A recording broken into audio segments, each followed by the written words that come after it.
Last time we had over 100 people. Wow, we're live. Okay.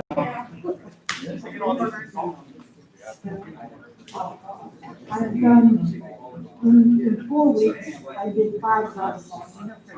Because all of them was. Yeah. Okay, it's time to start. And then I'll open my. Just remind everybody to speak slowly and into the microphone. So, all right, let's get these committee meetings going. First up is Mr. Greer and Streets. Thank you, Mr. President. I got to turn the recorder on.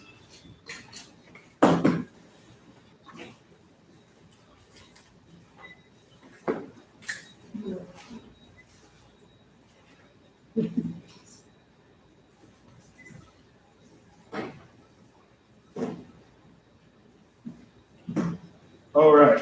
I'd like to bring the order Street, Sidewalk, and Lighting Committee. Today is July 20th, 2020. It is 6 p.m. at the Active Adult Center. All committee members are present. All council members are present and guest noted on my sheet. Today, we have no request for legislation and miscellaneous discussion. I do have one thing. I just want to say thanks to the street department and the service departments. 4th Street on the corner of Van Buren and Jefferson Avenue was repaved. It was pretty, you couldn't patch it up, but they went out and scraped it up. And I just, on my way here, I seen that they just finished paving a little short section. So that's on the end of 4th Street at the intersection of Van Buren and Jefferson Avenue. And I have nothing else. So is there any miscellaneous discussion from committee members? Any miscellaneous discussion from the crowd? Mr. Tracy? Yeah, I just wanted to mention that aside from the paving of 4th Street from Van Buren to, I think it was Jefferson, they also paved the entrance to Hudson Run from Auburn. It was in extremely bad shape. They didn't do, it wasn't quite as big of a job up there, but it made a huge difference in that area. They also did some overlays on 2nd Street Northeast in an intersection that was also in a condition that patching just didn't do it justice, so they did an overlay there. I attended a pre-construction meeting last Thursday with ODOT and North Star Asphalt and Paving, which is a company that won the bid for the Waterloo Road and South Van Buren paving jobs this year. That job is probably going to be starting with either the last week of July, first week of August sometime. So then they'll probably take them about 3 weeks to complete that job. So that's the tentative schedule, but it is about to be underway. That's exciting news. They're 2 really good projects, and they're really going to dress up both areas coming into the city on Waterloo and out in front of the old B&W building on South Van Buren. All right. Is there any other miscellaneous discussion? All right, hearing none, do I have a motion to adjourn? I'll make a motion. Motion made by Mrs. Fry, do I have a second? I'll second it. Second by Mrs. Angeloff. We now are adjourned at 6:01 p.m.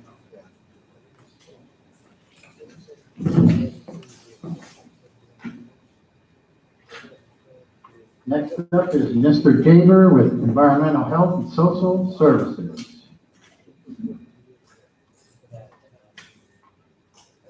Thank you, Mr. President. Environmental Health and Social Services, meeting at July 20th, 2020 at Active Adult Center at 6:02. All members present, council members noted. Today's topic is discussion, none, no request for legislation. And opening this up for miscellaneous discussion.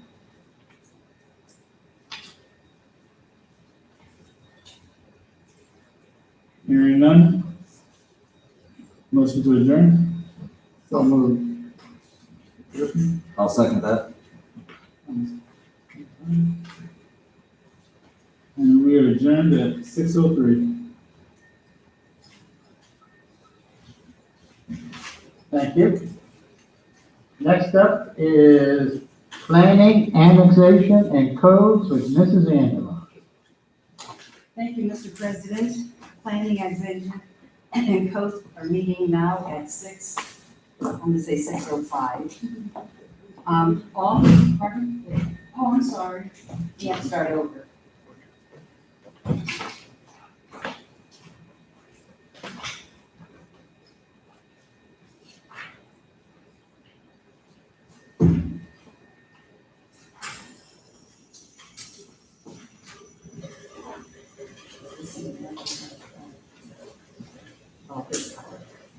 Gosh, in this 2 weeks, I don't know how to use these little things.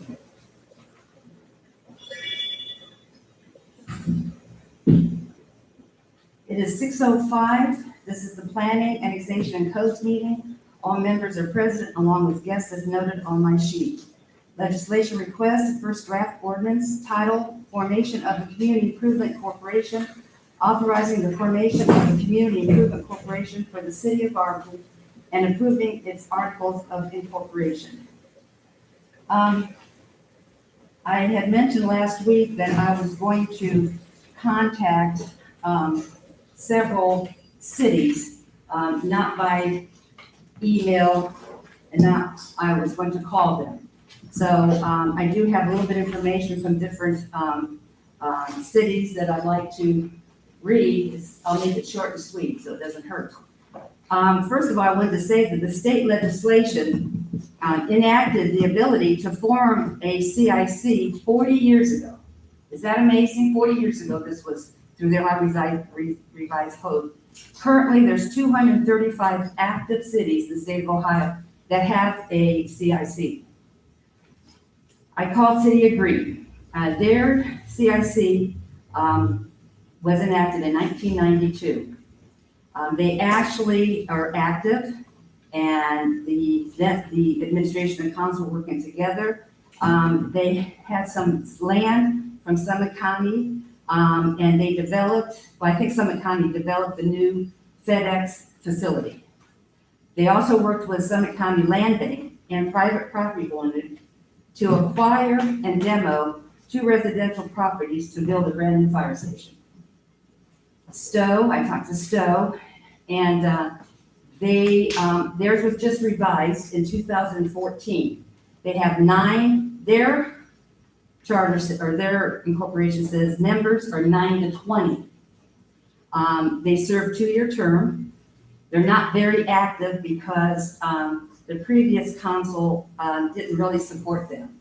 But they are going to start looking at properties and whatnot. They want to, get this going again.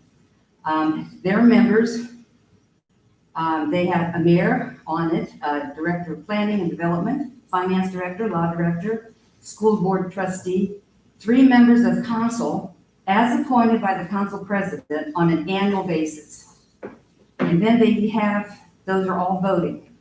Then they have 1 from each. They have a private citizen, small business owner, commerce, industry, civic organizations, financial institutions, medical care, and information technology.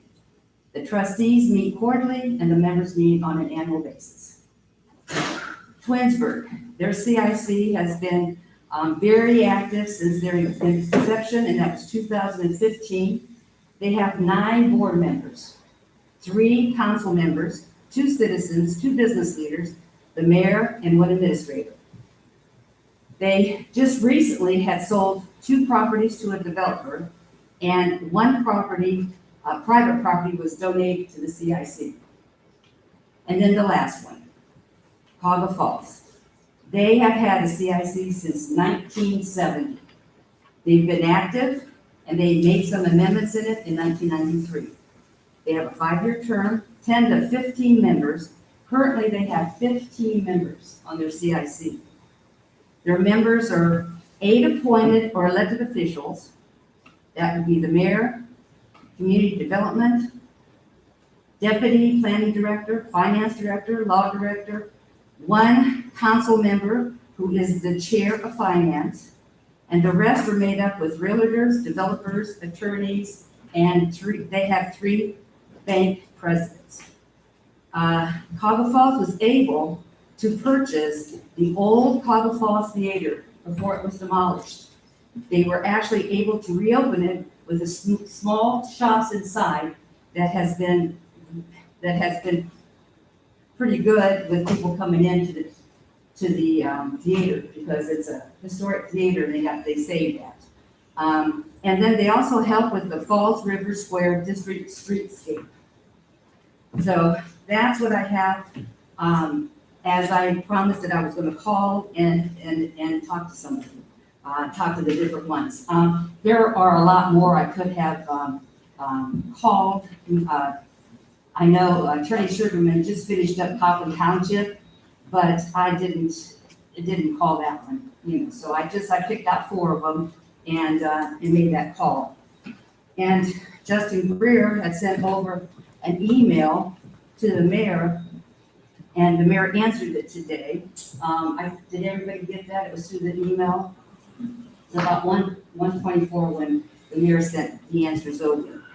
So if anybody has any questions, I'm going to turn this over to the mayor. Thank you.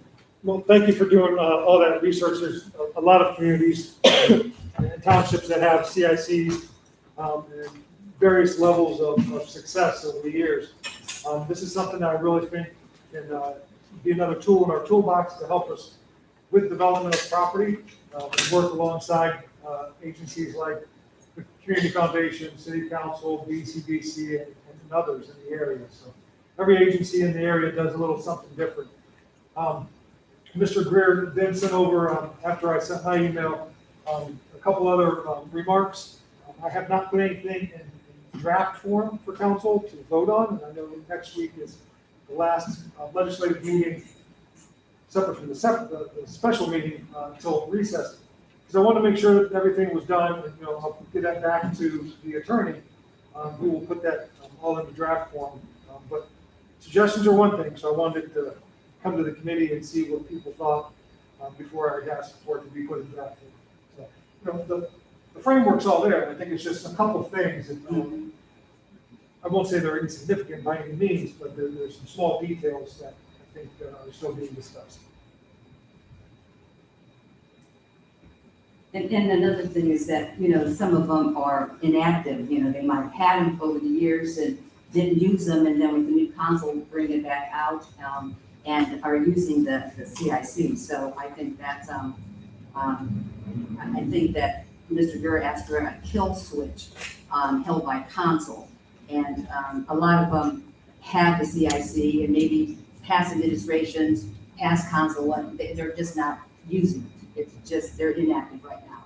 So that's all I have to say. Okay, Mrs. I really like the idea of appointing whoever sits on the finance committee as our planning. Most of them had said, when I talked to them, a couple of them, not two, said that it's usually the chair of planning or the chair of finance. I was really surprised that the one, they voted, they had 3 members, and it was voted by the president, and that's done annually.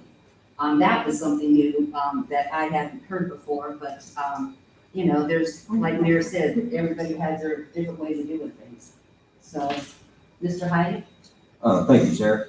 In an email exchange with the mayor earlier today, I agreed with him that possibly the chair of planning should be the representative, because if it's going to involve land and development, the planning committee is going to, and the CIC are going to have to work with the planning department hand in hand. That's the one area of the city government that I think it's going to be the most crucial. So I did agree with the mayor when he suggested possibly planning. I said that makes absolute sense to me. Well, I did put a lot of time in this, but of course, I'm a woman, and when you get on the phone and you talk, you can read my notes. They were very gracious to help me with different things. There was a couple of them that just gave me blah, blah, blah, blah, and that was it. They didn't go into it when I asked any questions, and I'm sure they were busy, they didn't, but when I called and I introduced myself, they were willing to help and send me two of them had actually sent me their code of regulation. So they mailed it to me, and I read that, and so they're all, like the mayor said, they're all basically the same. It's just what you want and how you want to place it and whatnot. But every single one of them said it's a great tool to have because you can market your land and that type of thing. So I think that's something that we should look for. And this, let's keep this in mind too. This is to better Barberton. This isn't who's on what board and who has a voting. This is to better Barberton. And that's what we should all be here for, is to see what we can do to approach the 21st century. What can we do to bring this out? So I guess we won't bring it out of committee because we don't have the new. Yeah, I mean, I don't want to hold it up until September, but if that's council's wish, then obviously we will. But you know, after tonight, I can get something in draft form as long as Mr. Sugarman is available. You know, this all takes time and money, so every time we go back. But if that's whatever council decides, I'll go back to Mr. Sugarman and get something to council as soon as possible. Well, I think regardless, we'll have 3 readings on it. And no special meeting in August for this. So, you know, I'd like to be able to pull it out committee, and that way you can get, you know, the information to us. And we have time to do research and call you and then start fresh in September, if you don't have a problem with that. Yeah, I'm just, I'm wondering, I can't recall, if next week is the second or third meeting on this. We haven't pulled it out of Oh, committee okay, yet. have pulled up, okay. We have not pulled it out of committee yet. Okay. So, yes, Mrs. Schreiber. Once Attorney Sugarman has made the changes, is that going to be it when you give us the draft, or is it open for other changes after? It's always open to other changes, but again, that's time and money. So it's up to council. And that's another thing we have to think about too. Every time that we go to Attorney Right. Sugarman, what is the charge for auditors? You know, I mean, every time you have a change, I've talked to him on the phone. He's been very gracious. I don't know if he's billed you, but, you know, he's been very gracious on the questions that I had. But, you know, it is very expensive. It's not something, so, and it's been changed. I mean, we started this April 26th. Right. And it's July 20th. So hopefully this next set that comes through, we can have 3 readings on it and go forward with it. This is Debbie. Thank you, Chairwoman. I just wanted to commend you for doing your due diligence. That I very much appreciate it. And I just wanted to say that I kind of like, one of my concerns all along was the large range of numbers. So I like how, you know, Stowe is 90-20. I like the shorter range. I think that that's important moving forward. And I also like the idea of maybe shorter terms. I think 1 year is way too short, personally. You're just getting your feet wet and learning the position. 2 or 3 years, I think is good enough time to, you know, get your feet wet and maybe be able to make a difference. So those are just my 2 readings. Yeah, I believe so. And it's always tough, because if you look at development, depending on, Excuse me, Mrs. Debbie. yeah, I'm sorry, depending on where you're at in development, you could clean up a site that's dirty for a year or more. Mhm. You could prep it, which could take a few months, and there's weather and a bunch of other variables. And then to construct a building, depending on the size, could be 10 months to a year, Right. if conditions are right. So you could be looking at 3 years just for one development. Just one development. I think 3 years, I agree. I think 1 and 2 is way too short and 5 is too much. So 3 years. But you can see how the diversity, how they Right, have. and I things. really appreciate that this is really wonderful. I mean, talking to 5, that's 15. It's like, wow, you know, but It seemed that the sentiment though was more members than less. yes. And that, I mean, I think that the only reason that I made the suggestion of the council person being chair of finance is because, the chairperson of planning already sits on, has a huge responsibility. And so that's the only reason that I suggested chair of finance, so that, I'm indifferent there. I just think that it would be a good idea to put who you know, what. Right. Right, and I understand it, and I don't have a problem with either or. 7 meetings or 8 meetings a month is, to me, the same difference. Maybe if you had 2 versus 5, that's a difference, but 7 to 8, you know, and maybe have an alternate, you know, in case, you know. I was gonna say, if it is, you know, if we do decide to do, or if the mayor decides, you know, chair of planning, and there is more than one council person, perhaps the co-chair of planning may be able to take that position as well. And maybe the co-chair of planning could take that position Right, over or chair of alternate planning. in finance, yeah. Just as a recommendation. My suggestion was finance because of. As an alternate, yeah. Yeah. Yeah, like I said, I don't have a problem with calling, I don't email or I don't text, I call them and say, do you have a minute? And one said, I'll call you back, and it was a couple hours later, and she called me back from Chicago Falls. So, and our planning director from Barberton that moved to Chicago Falls is still there. And he's retiring at the end of December. Greg Ware, you remember Greg Ware, yeah, he's still there. Okay, so, yeah. I'm sorry. Oh, Mr. Ware. Thank you, Chair. I just wanted to, Glasses came up. I just wanted to thank you for your detailed research. It's much appreciated. I wanted to tap on just 2 things, really. First off, I do support either the finance or committee. It's kind of either or. I think they fall relatively close in the same genre for representing the CIC from the council standpoint. When at first I did recommend or was talking about 9 members, minimum members for a quorum, or 8 members for a quorum, I'm sorry. That wouldn't work because you need that split vote. You need that one. It can't be a stale vote. And So, that's one of the cities said, Right. stay with an odd number. and with the response from the attorney, I kind of clicked in my head when I read that. So I was like, oh, instead of 8, 9 makes sense. He did mention about the 2/5 rule, and it was kind of tapped on with, as you went through your research. I didn't know if the 2/5 rule applied to the quorum or applied to the board itself. I believe, applies to the board. Yeah, so you could have no elected appointees on making the decision, but that's just how it is. And then I also suggested, I mean, this is just something for me. I'm not dead set on this, but reoccurring review of the board code of regulations every 5 years instead of having every annual. And then changing on how many votes are needed for the board members if it's outside of that 5-year cycle. That way nothing can get pushed through without the support of it. So it was a reoccurring review every 5 years from the start of organization. And every 5 years, they would just need a majority vote to change on the review.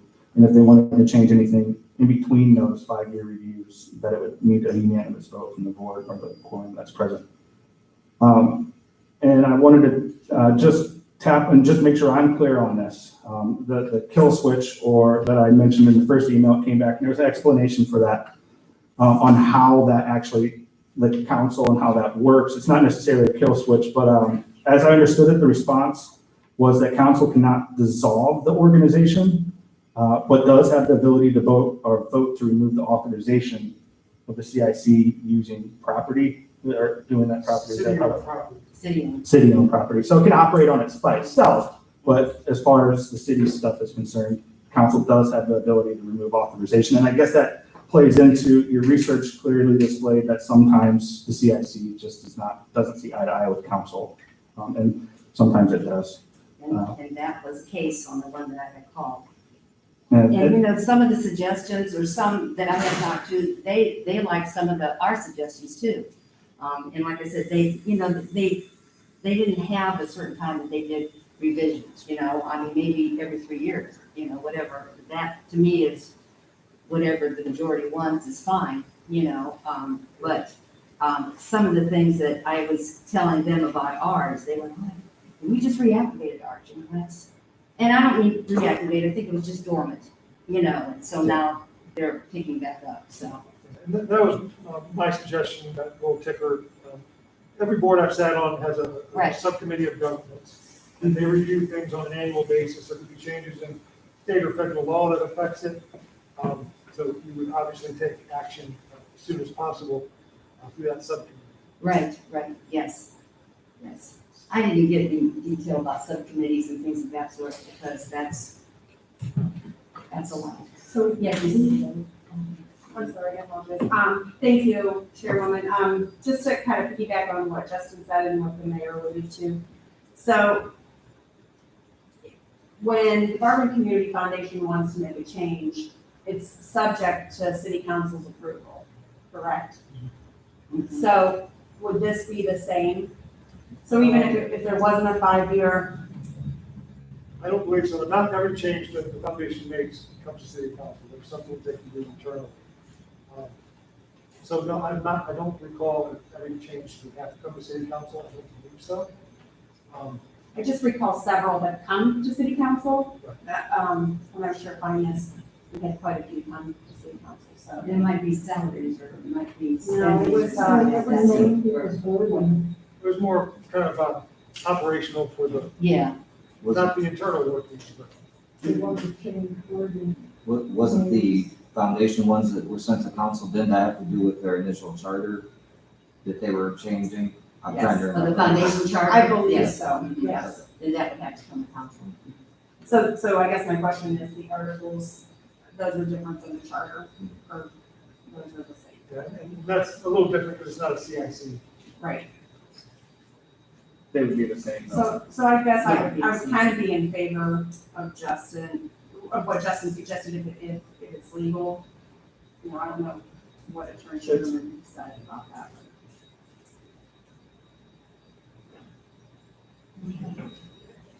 So is going to be able to call for this with the new wording for next week, or do we have to wait?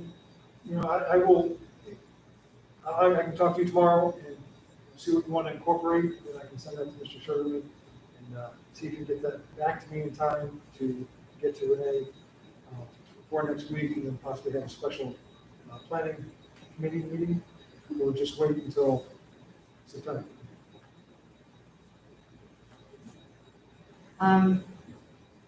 We can talk tomorrow and see. Mhm. And in the meantime, council has any other suggestions or questions, Right. get those to me as soon as Because let's possible. get this to Attorney Sugarman so we can get all these questions answered and we're not staggering with, you know, his hourly rate and whatnot. I would then wait until, we have a special August 3rd, is that correct? Yeah, but that would just be for the special meeting for the items going on the document. Do we have a special meeting next week to pull it out? Special Maybe meeting? if there was I a draft. draft like that, Did we have everything? I would like that. Okay. Yeah, that's a draft. Okay. Okay, so we can hold this until next week and then, if that information gets to us, we can go ahead and have a special, after our legislation meeting. Renee, are you listening to me? Can you hear me? You want a special committee of the whole? Special planning. Well, committee. next week's legislation. Are they calling for it tonight? We still have Well, then it would be a special planning and a special committee of the whole, because you gotta bring it out. But they're not looking at voting on it. But then why would you have a, They have to wait. They can wait till September. I mean, it's up to you guys, but Unless you're gonna vote on it next week. So what you're saying, unless we vote on it next week, there's no reason to have a special. Right, okay. So what's? because it won't get called for until September. Until September anyhow, yeah. Mhm. We can talk more tomorrow. Okay. I'll send those off to Mr. Sugarman in the morning. And please, if anybody has any questions, let's get them over there. When we get the answers from Mr. Sugarman, let's then go from there. Okay? So we'll hold this. The next piece of legislation we have is special assessments, demolition, board up, and weed grass cuttings, authorizing the director of finance to certify the Summit County auditor special assessments against certain properties located within the city for the cost of order demos, lien searches, emergency board ups, environmental abatements, that says weed grass cutting, which took place from September 2019 through August 2020. Do you have any questions? We do this once a year. I just want to double check the dates because the letter. Yeah, the says- letter's in air. Okay. Yeah, the That letter's was in me. Okay, it's okay. I just wanted to make sure that we were doing. Well, yeah, you can't go for August 21st. Well, no, I was like, wait a minute. that Yeah, was- no, that's changed. That's why when I read that on the minutes here, it shows September 2019 through August 2020. Do I have a motion to call for this? Are there any questions? Do you have a motion to call for this? I'll make that motion. Mrs. Coleman, And I'll second. second. Mr. Greer, all in favor? Aye. And then miscellaneous, and I could get started first on miscellaneous. I'd appreciate that. I went to the planning commission meeting this past Wednesday, July 15th. And there was two pieces of property that was at the planning. The first one was Christian Healthcare Ministries, 800 Worcester Road North. They were requesting a zoning change on 4 parcels from RS 40 residential single family to C3 community center commercial. And the reason for this rezoning is to add additional parking for their employees and for their visitors. They presently have 110 employees, and with all the remodeling that they're doing at this is the old Portage Elementary, junior high, it's been both.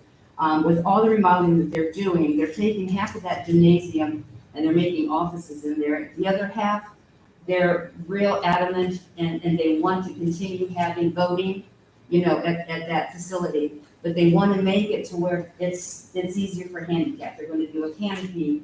They already have an elevator, but they want to do a handicap ramp. So you can have a drop-off facility. So with them adding those office spaces and whatnot, they're hoping they can get up to about 300 people there. And this is why they needed additional parking. There was a traffic study and it was approved by Mrs. Jim Washman, our building commissioner, and Police Chief Morber. They're parking outside, they're going to have the LED no glare lighting, and they want to do a total campus landscaping. Trees and bushes and the whole thing. They wanted to wait till the parking lot got in so they can do the whole area. Their annual income is approximately 14 million, and that could double in the near future as they add more employees there. And the planning commission voted unanimously on that. The second piece of the second one that we had at the planning commission was Mars Auto and Truck Parts. His name is Bruce Martin. That is 401 Newell Street. It's the old Rockwell, right across the street from the new middle school. They're asking for a zoning compliance application and a conditional use permit. They want to purchase that property from B&P Polishing, and he wants to move his entire business from Mogador to Barberton. And he was in Mogador for 3 decades, and the reason for that is that he ran out of space. So there's space at the 401 Newell Street. He wants to use the existing building for a machine shop and to build kits for sale. I don't know, motor kits or whatever for sale. The outside area is about 11 acres. I think it's 10 3/4 that he wants to store the remaining shells of cars for future purposes. So those cars can sit for a number of years, depending if you wanted a hood, then you went from this car, you go get from this car, that type of thing.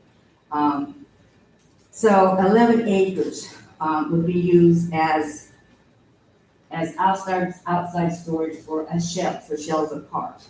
His operations would be 8 a.m. to 10 p.m. with approximately 30 deliveries per day. Now, he didn't say Monday through Saturday. There was no days or anything that he specifically had said. He right now currently has 12 employees, If he moves to Barberton, it might increase to, he might go up to 15 to 20 employees. His annual income is about $1.7 million.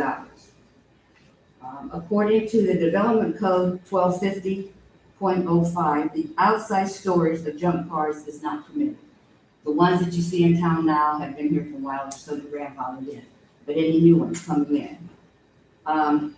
The vote was no unanimously, with Mr. Wynn, David Wynn, was strongly asked to abstain because he lives in Ward 4. So he did abstain from voting, and the rest voted no. So what I'm wrong. They didn't vote no, I'm sorry.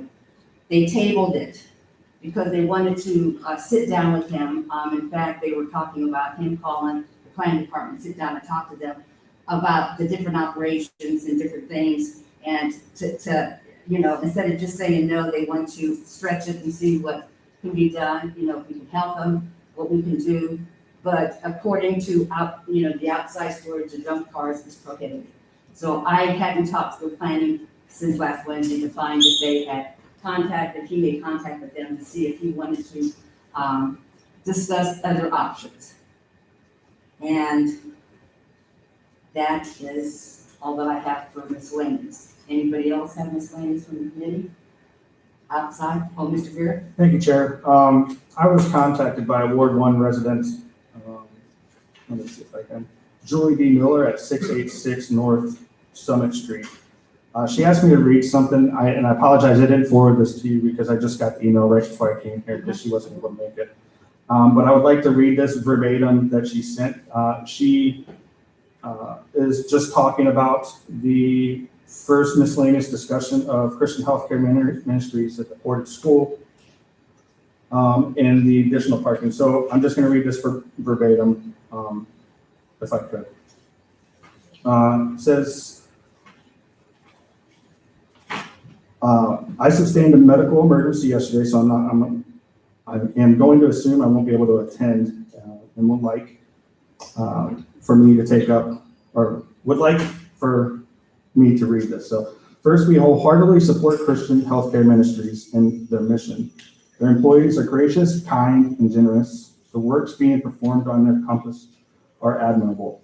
Specific to their growth plans, which were obliquely addressed to our concerns, our greatest question is the possibility of obstruction of view. Height was not addressed in regarding to the parking deck, landscape, or lighting.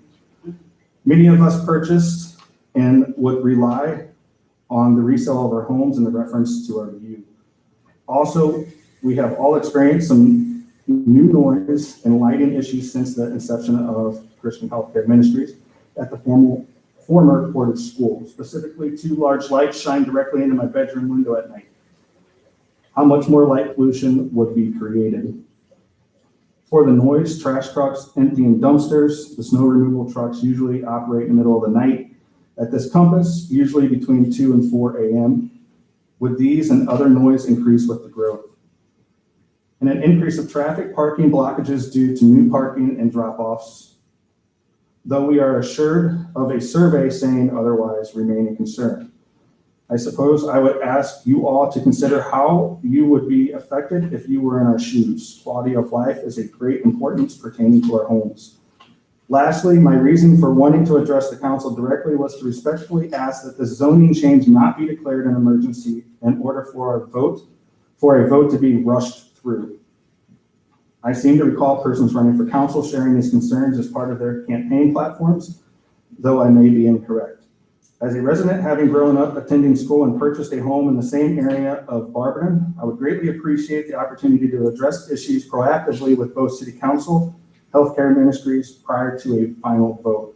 Therefore, I'm asking if you and your fellow council members will agree to further study of the issue by adhering to the city charter and allowing 3 public readings of the proposed zoning change.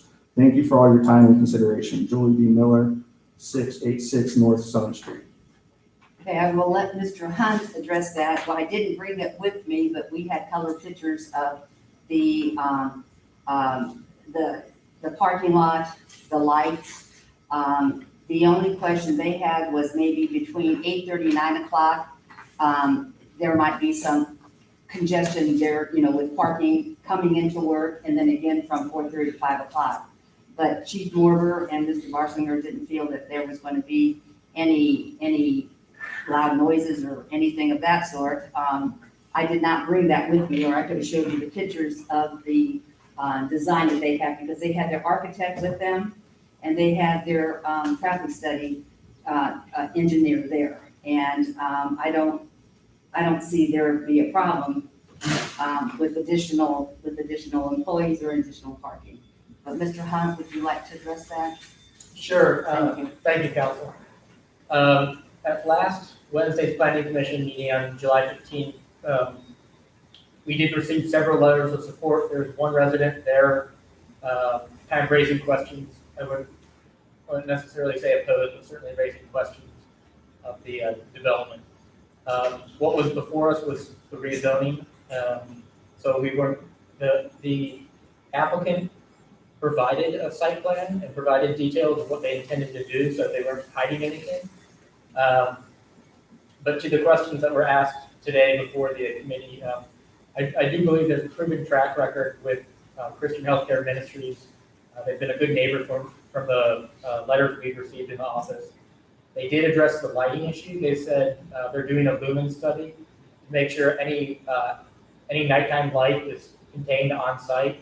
So the question about the two lights that spill out into the bedroom window or the window of the house, I'm sure Christian Healthcare Ministries would be willing to address that as part of this update. I can't speak for them, but it seems like they're a good neighbor in that regard. The traffic study was presented by their traffic engineer and also reviewed internally. And that traffic studies detail level of service A through E. And F through E are failing grades. All their findings were above the C grade. I think most of them actually were in the A range, so there shouldn't be any major traffic impacts. The school was constructed in 1930, and the zoning that's there, as mentioned, is RS40, reflecting residential on a portion of the site. And then there's a split zoning district, so the other portion of the site's a C3, a commercial designation. Planning, we generally like clean zoning lines, so we don't like parcels really to be split up. We would ask the applicant to consolidate the parcels. That was our understanding when they requested this zoning, so there should just be one parcel at the end of this. But yeah, to answer your questions, I think many of them were addressed at the planning commission meeting.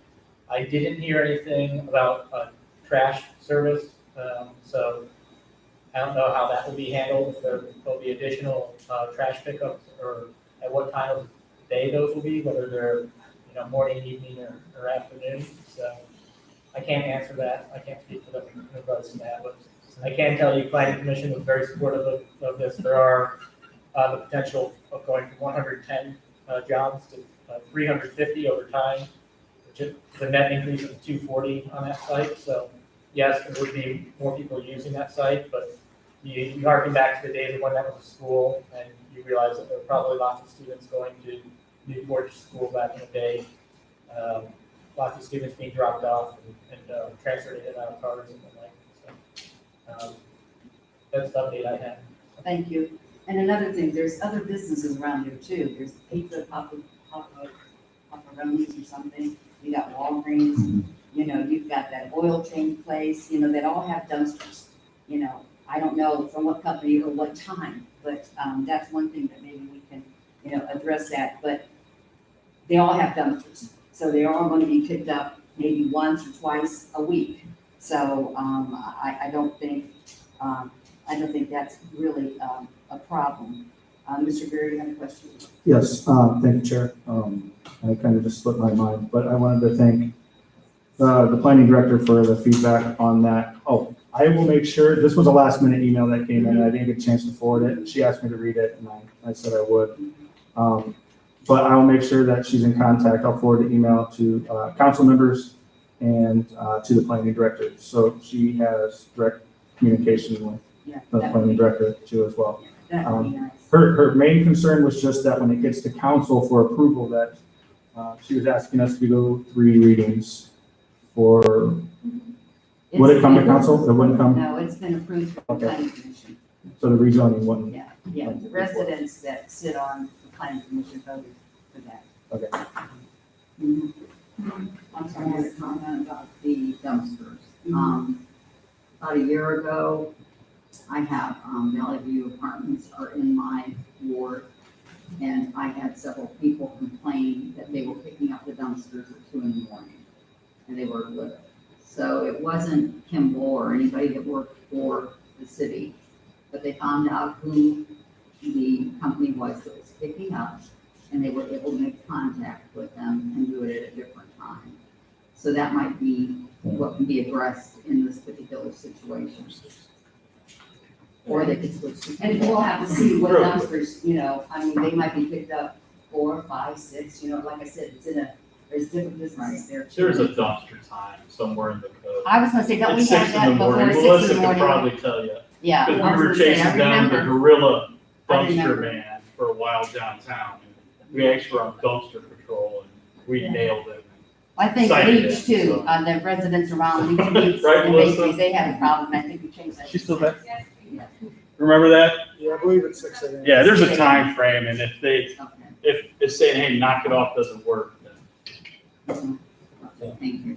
Councilwoman Angela? Yes, Real quick, on the Mars, application, you had quoted what their sales were, one. 1.7, 1.7. there's been, I was at the meeting that said I wrote down 1.7, Did they ever, but I've heard did they ever 1.3. provide payroll? Pardon? Sales doesn't equate to payroll, so did they No. ever say what the payroll was? No. That was just his sales for that year, Yeah. 1.7.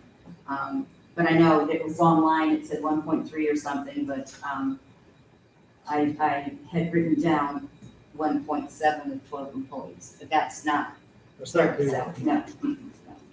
I mean, on the payroll side, just imagine Babcock and Wilcox had 560 employees, they paid the city 1.3 million in taxes. So I don't think 12 employees are going to pay the city close to that, so. Just, But, healthcare, the Christian healthcare, there's annual income was 14 million, and that could double, according to the employees. So, that is a nice pocket for a change. Okay, do I have a motion to adjourn? Oh, Mr. Hyde.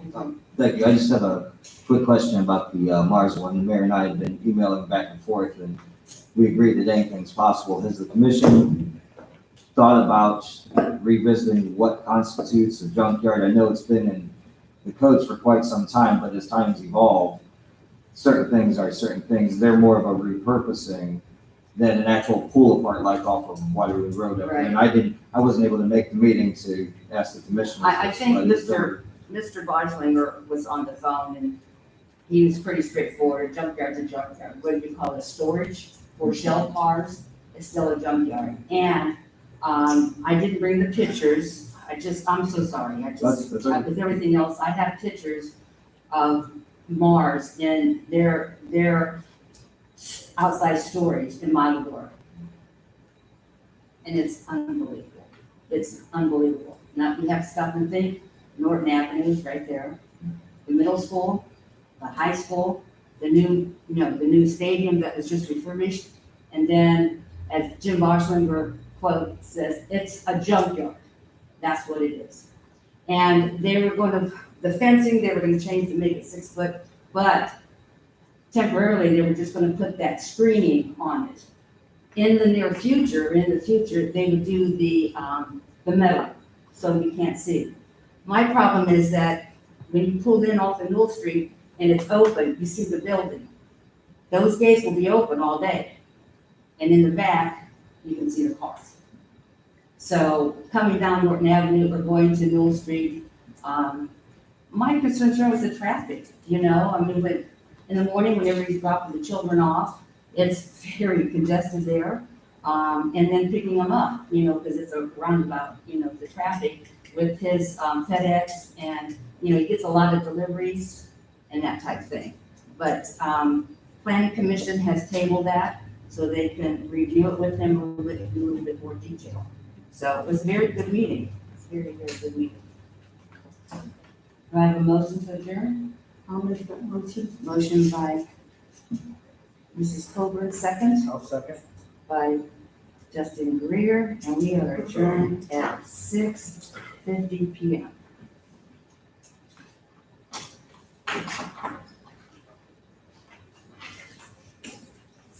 Good.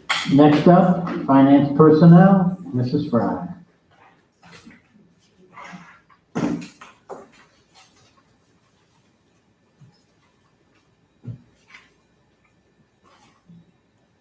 Just turn it on. Yeah, I see it's in the folder. Okay, it is Monday, July the 20th, 2020. The time is 6:50, and we are about to start the meeting for finance and personnel. All members of the committee are present, as well as all council people and guests as noted. We have several requests for legislation tonight. The first is a draft ordinance, which is an appropriation for the fire department, appropriating $979.30 from the unappropriated item of the general fund to the fire department operating budget. This was referred to finance from safety. This $979.30 is made up of an $810 donation from GBU Financial Life. $50.96 is due to the return of an item that was credited back to the city credit card, and $118.34 is due to items that were turned in for scrap. Does anyone have any questions about this? Hearing none, do I have a motion to call for this? I'll make a motion. Thank you. Motion made by Mrs. Wedovic, I will second. seconded by Mrs. Angela. All in favor signify by saying aye. Aye. Aye. Passes unanimously. The second piece of legislation is a draft ordinance titled Appropriation Utilities Department, appropriating $565,000 from the unappropriated item of the water fund to the water fund capital budget. This was referred to finance from utilities, and this amount is for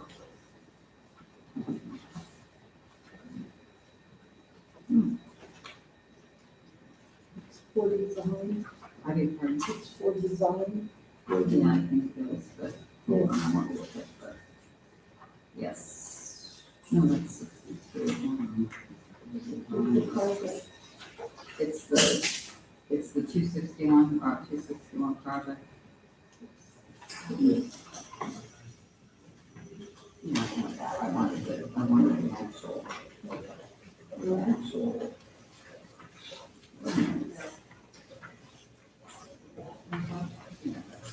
Thank you.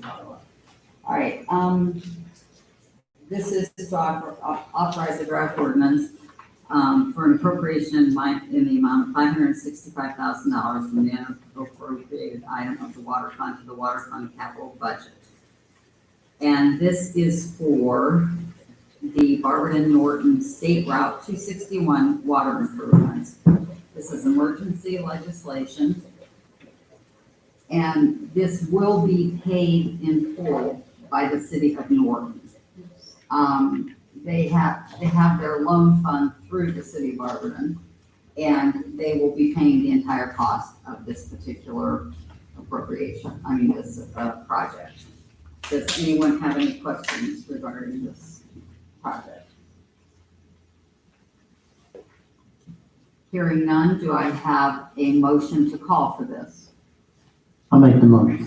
Motion made by Mr. Medges, I will second. seconded by Mrs. Angela. All in favor signify by saying aye. Aye. Passes unanimously. The third piece of legislation is a draft ordinance authorizing payment. This is authorizing the Director of Finance to pay an invoice to Engineering Associates in the amount of $62,000. This is for the same loan, I mean, for the same project, correct? 261? Yes, and this is to Engineering Associates for the engineering that they're doing for that particular project. Do I have any questions about that? Everyone has? Yes. I was just wondering if this is, because it's for the same project, is the 565,000, is this part of the 565,000? I believe it's separate. This is Because separate. I do have 565, and this is Engineering Associates as well. That 62 is to pay a purchase order. This is, Councilwoman Brown. Regular wages? Yeah. To answer your guys' question, that 62,000 is part of that 565,000 appropriation.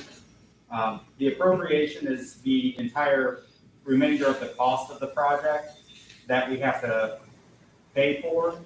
The 62,000 here is just the 2 invoices, I think it was, that the city has received, but there's no PO put in place. And since they're over the $3,000, the PO is going to be after the invoice date, so we need the council approval to pay those 2 invoices. So that is in addition to the 565,000? No, that is part of it? part of the 565,000. But it's so that we can pay this right now? Correct. Okay, thank you, I was confused too. Anyone have any questions regarding this piece of legislation? No? Do I have a motion to call for this? I'll call for this. Okay, motion made by Mrs. Angela and seconded by I'll second. Mr. Medford. All in favor signify by saying aye. Aye. All right, we had a late request for legislation, therefore we're going to have to invoke Council Rule 702 to suspend Council Rule 302. And this is the draft ordinance. Proceed with the submission of the ballot question of levying an additional 3 mil tax to ensure sufficient funds for current operating expenses of the city of Barberton. You all have in your packets the certification that we did receive from the fiscal office and giving us an estimated property tax revenue. And it appears that the total revenue would be $1,031,012 if this would indeed pass. And the costs for a homeowner of a $100,000 home would be $105 per year, which comes out to $8.75 per month. And I would imagine that it's just double if your home was valued at over $200,000. So if that is the case, it would be $17.50 per month for a house that is valued over $200,000. Are there any questions about this? Do I, oh, sorry. Thank you, please. Jeremy? I'm just gonna do my Dr. Jeremy. Do we have any updates on, information from CCA as far as actuals and, what we need? And what we think we're gonna need? Today I did get an email from CCA. I reached out to them, asking them, when can I expect actuals for the month of April?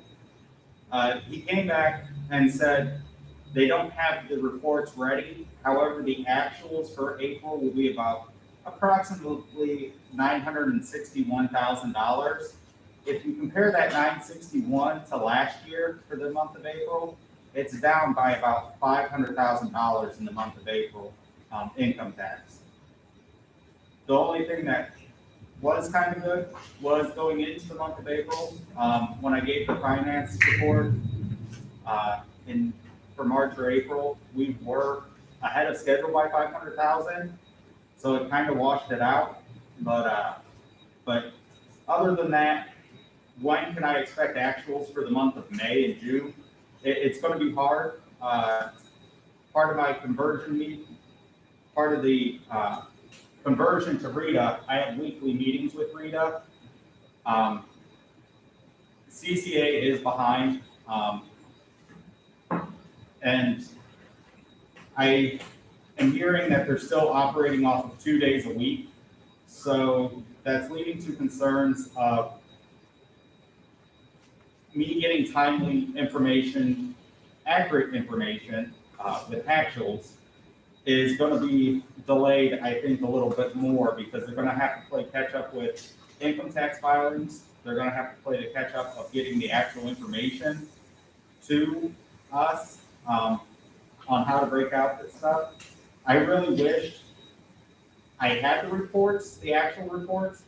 I mean, it's nice that I had the actual number of approximately 961,000, but I really like to see how it breaks out to withholdings, business finals, individual finals, stuff of that nature, to see if we're taking the hit on the business withholding side, so payroll tax, or if we're getting the hit on just because of the income tax filing was moved back to July, to know if it's because of that.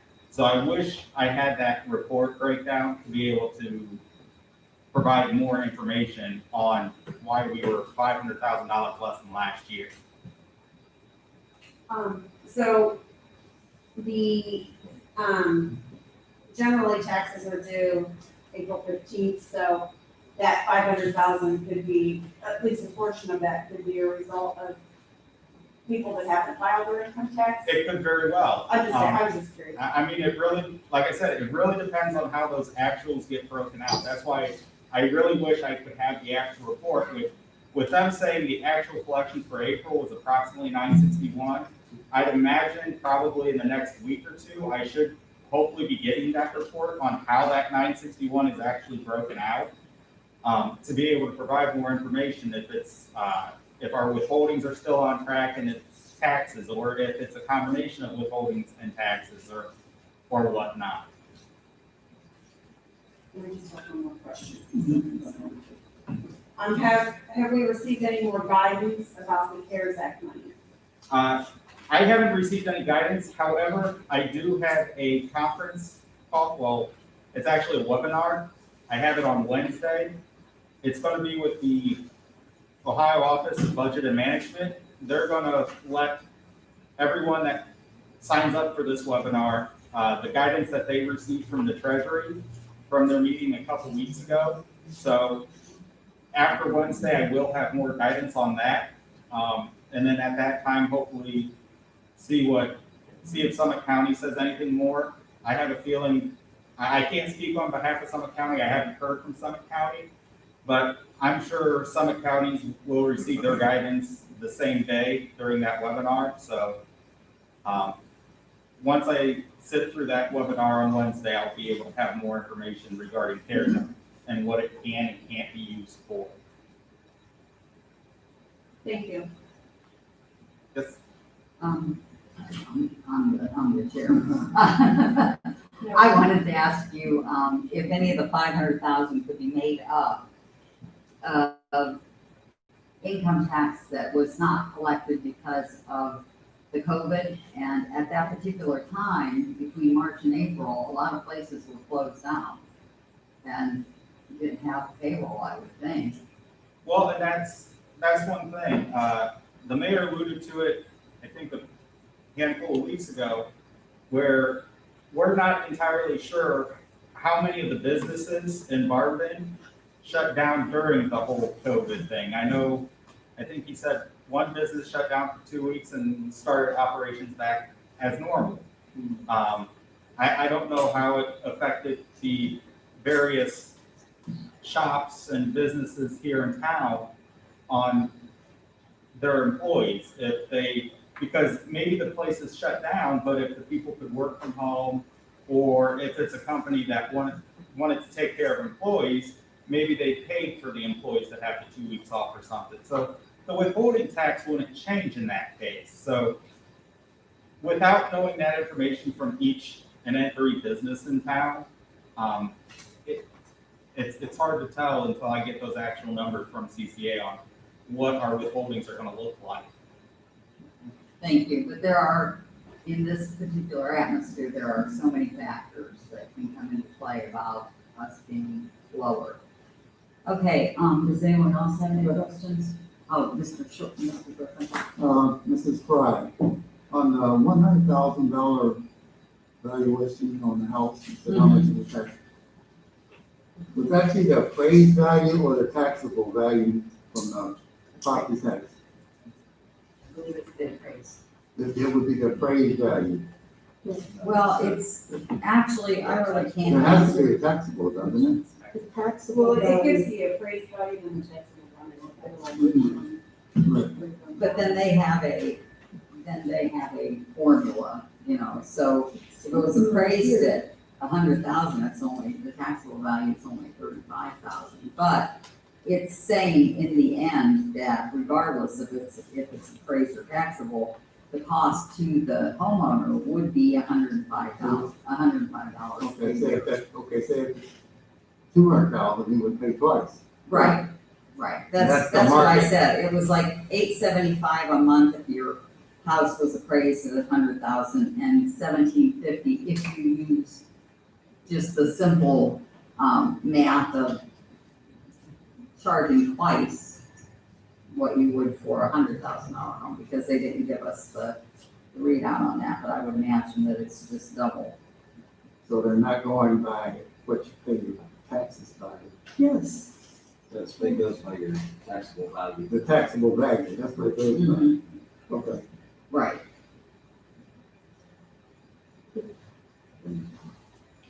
On the ballot, it explains that, at a rate, I'm sorry, excuse me. Go ahead. Sure. At a rate not exceeding 3 mils for each $1 of property valuation, which amounts to approximately 30 cents annually for each $100 of valuation for a term of 3 years. That is property valuation. But actually, all the people care about is the bottom Yeah, line. what What is am I it going to extra, cost them, you know, Annually or semi-annually? or, yeah. Or monthly, if you want to break it down. that way. Yeah. Okay, so, Mr. Hyde. Thank you, Chair. Just rough numbers that I ran a couple of weeks ago there, Zillow, which is somewhat reputable there, the average value, house value in Barberton would be 86,917. And that's just the average value. Based on 3 mils would be an additional 9126 a year, 4563 a half, or equal to $7.60 a month. And that would be the average for a 3 mil tax levy. Now, obviously, there's houses on the higher end and houses on the lower end to get to that kind of average. One thing I did post in the homework I did there was my house actually on the Summit County audit card is valued at $64,610, which puts my taxable value at $22,620. A 3 mil levy would equal on a $64,000 roughly house, an additional $5.66 a month. So I know, a lot of houses in Barberton aren't appraised at 100,000, so I don't like seeing that sometimes because, you know, I would love to have my house valued at $100,000. It's not. So when it says 40 or 105 per year, 5250 a half, that's not going to be the case in the majority of the citizens. Well, the first step that we have to accomplish is to actually just get this on the ballot, and then it will be up to the citizens. And also, it will be up to us to sell it, to reach out to people and answer their questions about what that would mean as far as their budget goes. And on the other hand, we are also going to have to make some assumptions about what we would cut in the event that this doesn't pass, which is highly likely that it wouldn't pass. But the only reason that I don't have a problem with it is that voters do get to say whether or not they want it. So it's not like we're shoving it down their throat. However, I think we have to get together a really good campaign to explain what will happen if the voters turn this down. So, Mr. Bert? Thank you, Chair. I was just crunching numbers here real fast. The formula for it does take into account the appraised value of the house, or the taxable value. So here in Summit County, by their math, it's 35% of the 100,000 or the home value. So I'm assuming 35%, your home value times 35 or 0.35 is going to give you the taxable value. You times that by 3 mils and divide that by 1,000, that's going to give you your home, what you're actually a household is actually going to pay based on their appraised value. So I just wanted to say it does include the taxable. Which in most cases will come out lower than $100,000 Right. house. So when people see Right. that number, they have to understand that the majority of citizens will not be paying 105. It'll actually come in at a lower rate there. Right, right. And that's gonna be our job to get that word out to the citizens. So, any other questions? Hearing none, I want to, vote on invoking Council Rule 702 to suspend Council Rule 302. Do I have a motion for that? I will make a motion. Mrs. Angela? I need a second. I'll second. Mr. Midges, seconded. Okay, all in favor, signify by saying aye. Aye. That passes unanimously. Now, that was to invoke the rule. Now to, get the ordinance on the floor, out of committee. Do I have a motion to call for this piece of legislation? Mrs. Angela, for second. Need a second? I'll second. Second by Mr. Midges. All in favor, signify by saying aye. Aye. No.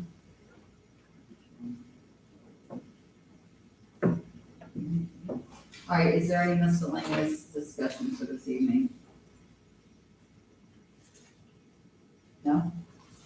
Okay, do I have a motion to adjourn? Mrs. Devitt, thank you. Second? I'll second. Angela, and we are adjourned at 7:12.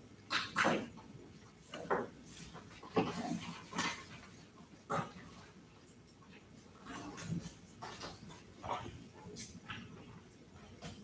Okay, we'll take a 5-minute recess and then we'll come back and we will have a public hearing.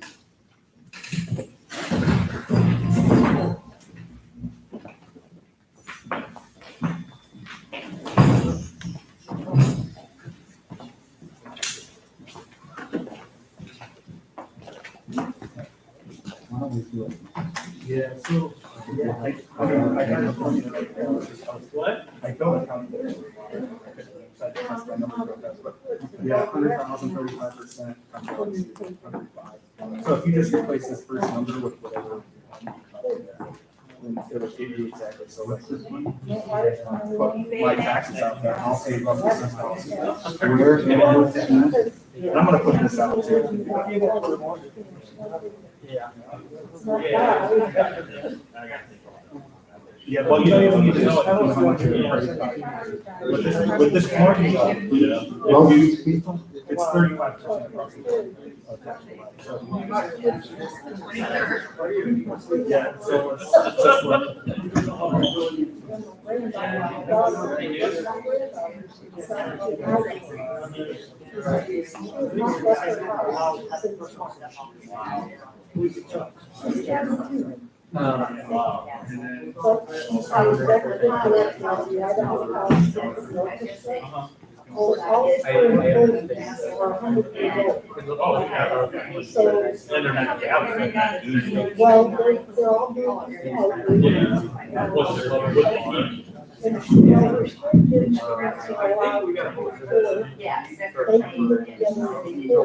But the rest of them are all real important.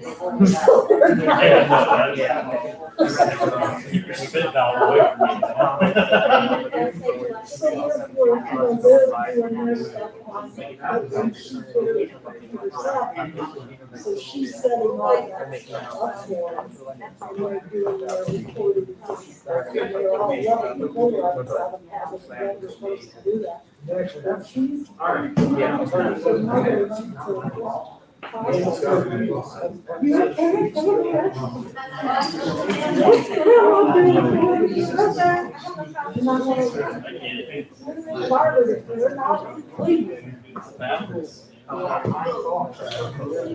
We were. Oh, we were getting.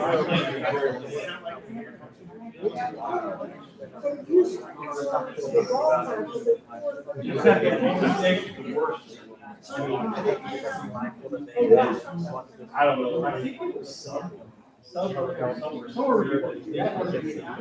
What it was. Something.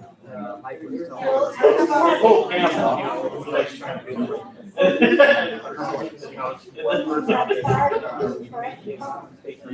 Oh, my God. Yeah, no, I know we looked it up, I can find it. There's nothing to be done in my worry. Well, the city's not, so we're not overall. Yeah, the development, because it regulates.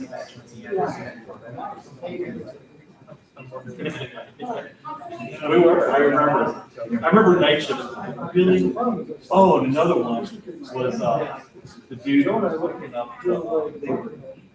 that had to buy, had a boy, had to buy the paper stuff. The paper guy was coming, so Sunday, you know, and doing, driving one of our firemen. It's just nothing you can put on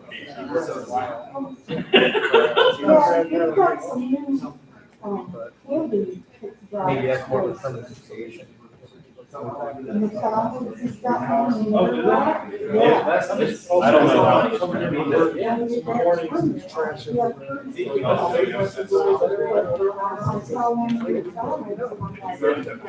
did get it. I don't really very much. Yeah, probably not.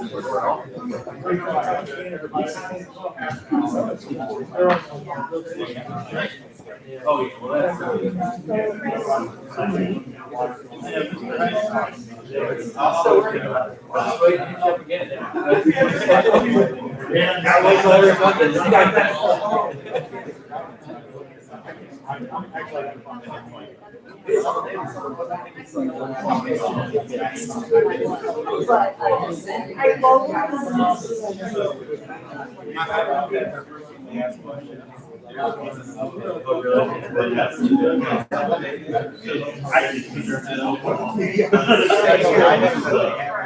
Yeah, he came in talking to me today and I said, "What's the number?"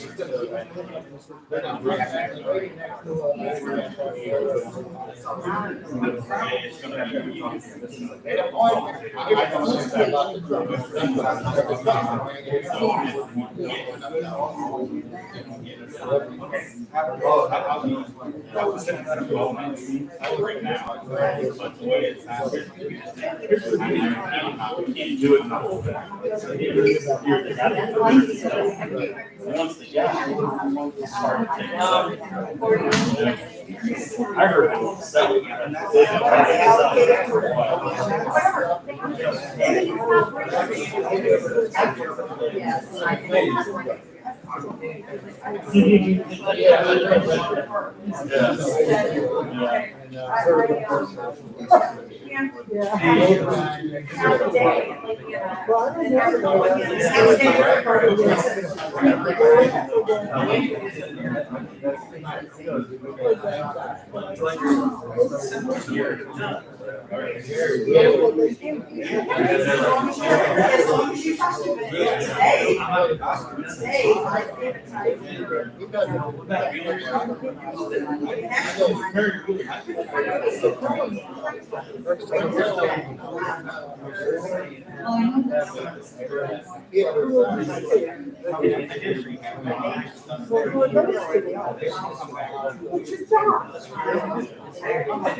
I have along with this thing.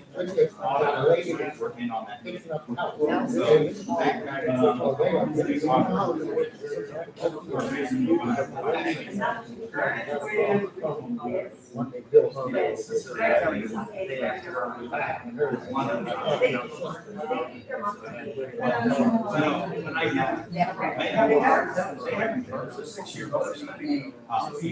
Those years, and that's why I know that there are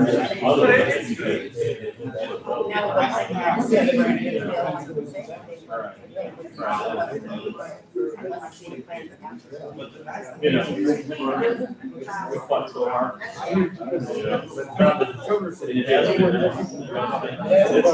It's been, because they last time summer, October 2014.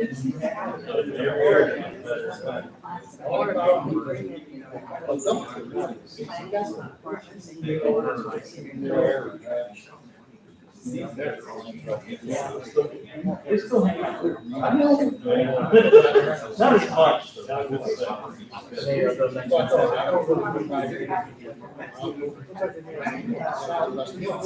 Right.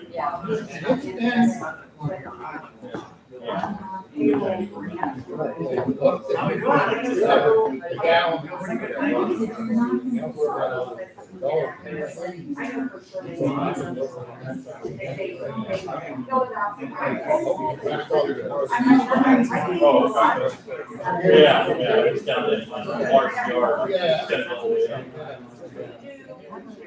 They used to have some nests. Are they still there? 8 weeks. I got used to it. Some people did. They actually sit there. You felt bad for the kids. You're like, what?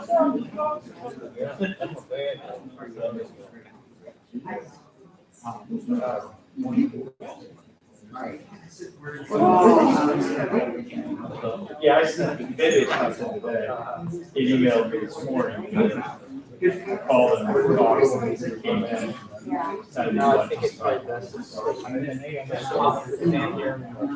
Yeah, you can say it.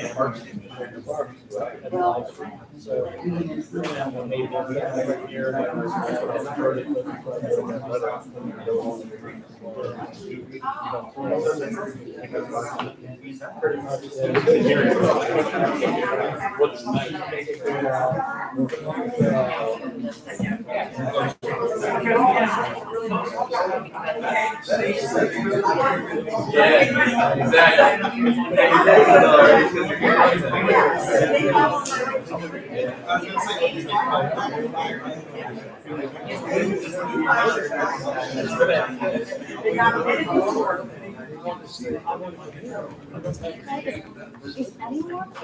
No, I didn't look at it. Yeah, it's close to me.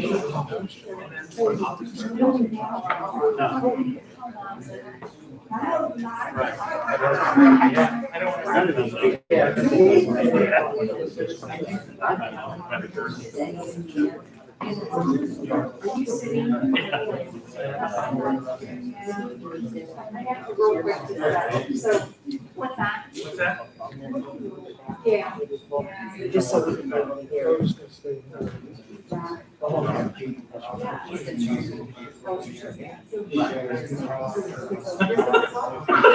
We've been doing this for a long time. Oh.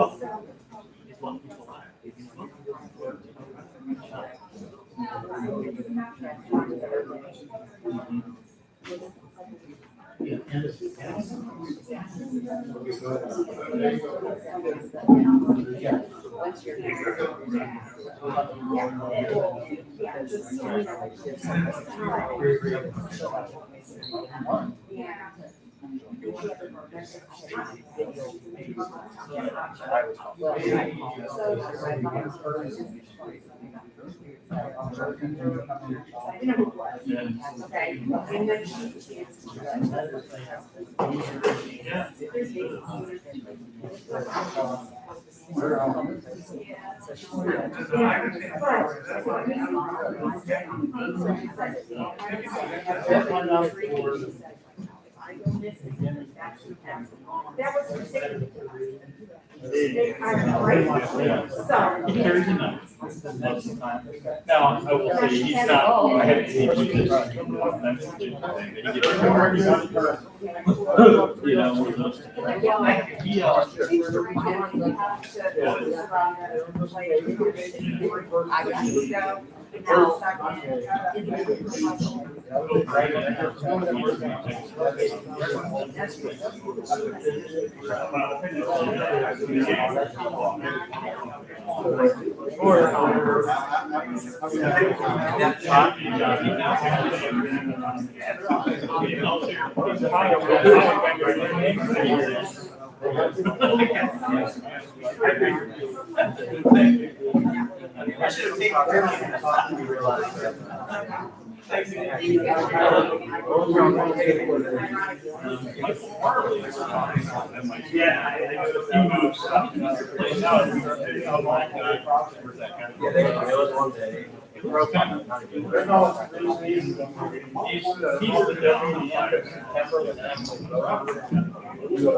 Yeah, it's hard to gauge him.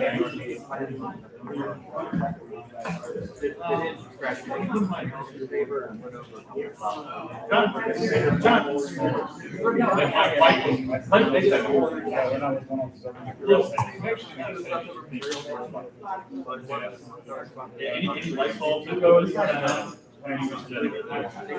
because those get like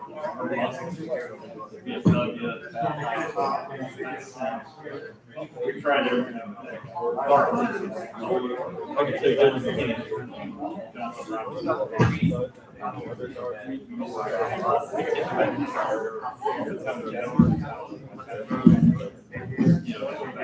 He was like the library and lost that. He was there for a while. There's a lot drive. It'll last forever. Yeah, we just had him in we're not. No, that's, yeah, that's his mother. Yeah. And I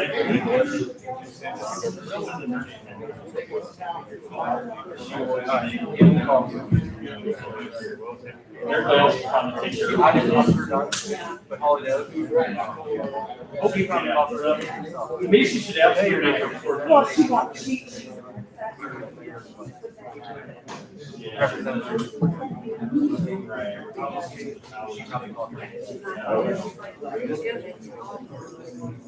Unless they go and try to blame it on.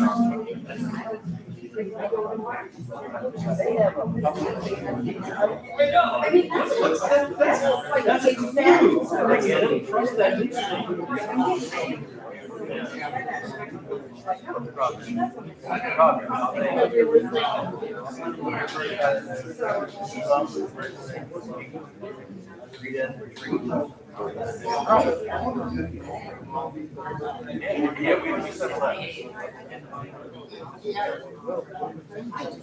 I'm sure.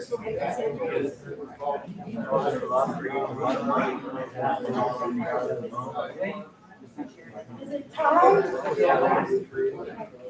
Show on the road. Come on, boss. Don't get up. We have our meeting. They started down the Committee of the whole.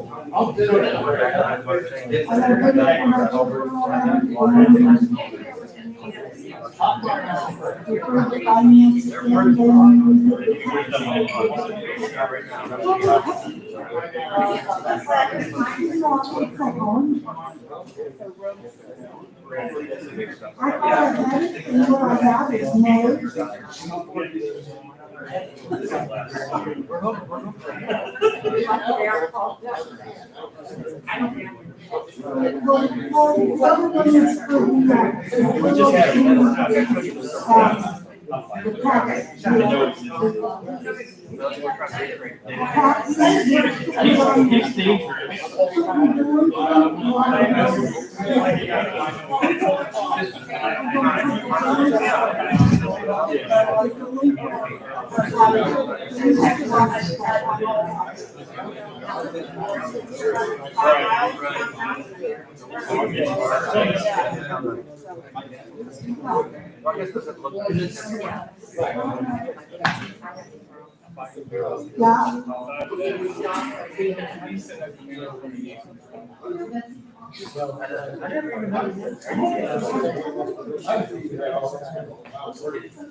So it's not me, right?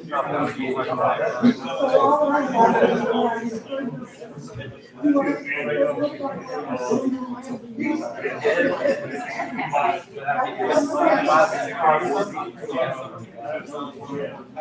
Put the dog on there.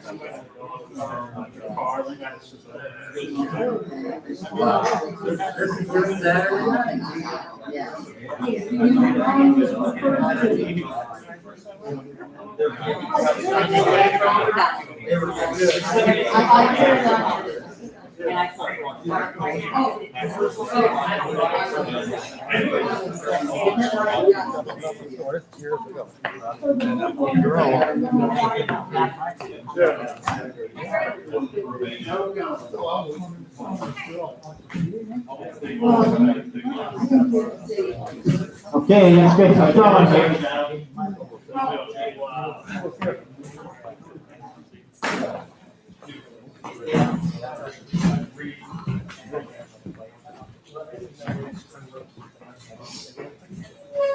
Sure. John Lewis,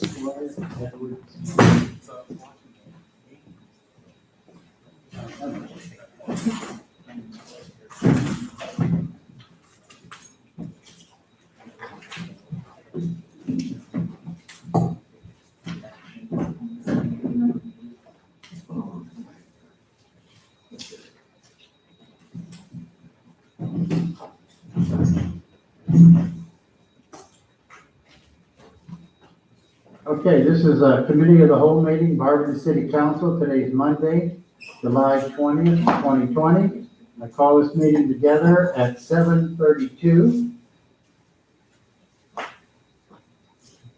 Okay, please stand for the Pledge of Allegiance, and then we're going to have a moment of silence. I pledge allegiance to the flag of the United States of America and to the republic for which it stands, one nation, under God, indivisible, with liberty and justice for all. Okay, I'd like to have a moment of silence for John Lewis, who was a U.S. representative for the area, and Square Edward Smith, who was a Barberton employee.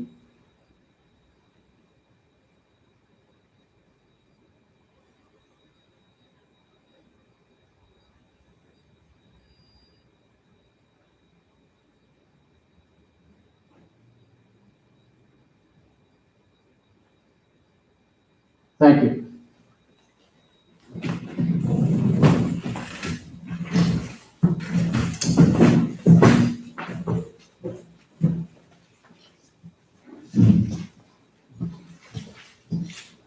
Okay, we had a little mix-up today. We were supposed to have a public hearing. That won't be till first Tuesday in September. 7th, I think. 8th? Labor Day? Okay. Okay, citizens addressing council. Okay, we'll go right into our committee reports. First off is planning, annexation, and codes, and Mrs. Andrews. Thank you, Mr. President. Planning, annexation, and codes met this evening at 6:05. All members were present, along with guests as noted on my sheet. Legislation topics of discussion. Legislation requests a draft ordinance, formation of Community Improvement Corporation, authorizing the formation of the Community Improvement Corporation for the city of Arlington and improving its articles in corporation. We've had some discussion with this, actually lots of discussion since April 26th. So I gave a attachment of different communities that I had spoke to that had CICs. And we're going to, there's still some final questions that we're waiting for Sugarman, Attorney Sugarman to forward to us. So as soon as he gets that to all of council, then we can the mayor can put this plan together, and hopefully we can call on this in September and have 3 readings. Second, draft ordinance titled Special Assessments, Demolition, Board Ups, Weed, Grass Cutting, authorizing the Director of Finance to certify to the Suffolk County Auditor special assessments against certain properties located within the city for the cost of ordered demos, lien searches, emergency board ups, environmental abatements, and weed and grass cuttings, which took place from September 2019 through August 2020. That was, we had a motion to call on that. Miscellaneous discussion. Mr. Greer read a letter from a resident at 686 North Summit in Ward 1 in regards to the lighting and noise and dumpsters for the Christian Community Health Center that putting it in the parking lot. Mr. Hunt had several letters of support from different residents. I do have the planning, we talked about the planning commission, rezoning for the Christian Healthcare Ministries and Mars Auto and Truck Parks at 401 Newell Street. Council unanimously voted yes for the zoning change on the Christian Healthcare and with Mars Auto and Truck. It was tabled until we can sit down with Mr. Martin and see if we can help him with what he's looking for, bringing in his business. And with that, I pass.